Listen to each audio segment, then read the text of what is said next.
vision was given to Zelma Kirkpatrick in 1954. It is from Prophetic Dreams and Visions for America. In 1954, and written then, I was almost afraid to tell my vision of war and invasion in America. So I called Brother Roy Johnson and asked him if he thought I ought, and he said I should, as no doubt God had given it as a warning. But now a lot of people got stirred up and left the coast, and I have been told that they are laying the blame to me, saying I told them to go. But Jesus knows the truth, and that is all that matters. I only hope it doesn't hurt my ministry for Jesus' sake. I'd hate for my friends that I love to think such a thing. I only told what God showed me, and then told the people to pray. I was praying at home before I ever went to South Bend, Washington, and God spoke to me in prophecy and said, "You will see what they see, hear what they hear, and you will sit among them and be astonished 7 days, and you will put your hand over your mouth." I couldn't understand what he meant, but I never once doubted that it was from God, and it was, for it came to pass. I had the first vision 2 nights before going. It was in the night before I had gone to sleep when I saw a big relief map of the USA.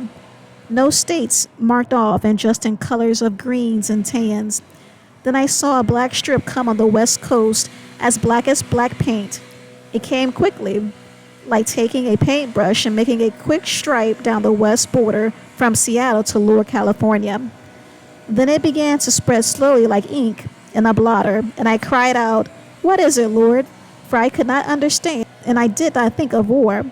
Then all at once the word invasion I heard, I believe in an audible voice. I said, "Lord, will they take all of America?" And he answered, "No, that it would take the western states." In fact, the exact words were, "They will not be stopped until they reach the Middle West."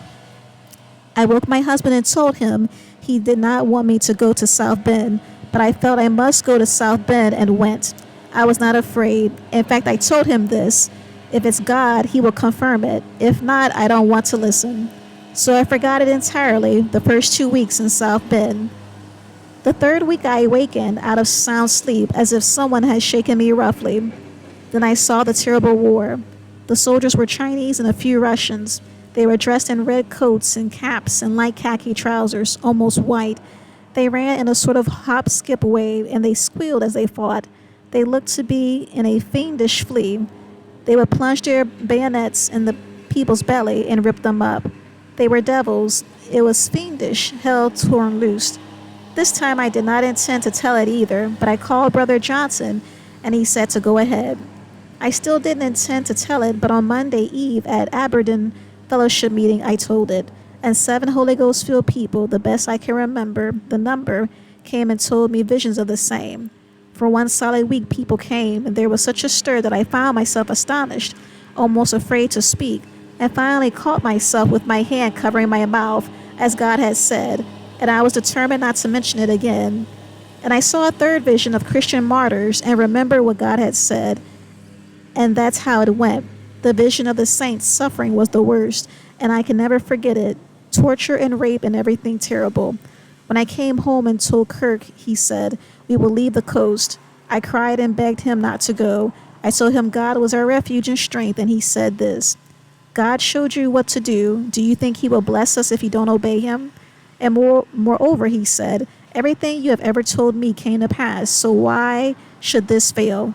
So I prayed. I said, "God, if you want us to go, sell my house for me." I'd had it in 5 realtors' hands in the past 3 years, and it hadn't sold.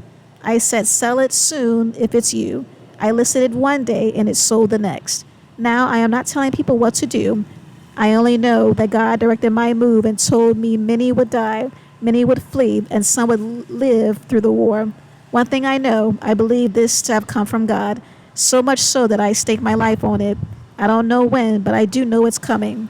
I never told the visions at Soul City, but a lady came and told how God gave her a vision of troops being sent west by the trainload and by bus over a pavement that was not as yet built when she saw it, but is now built right where she saw it in her vision.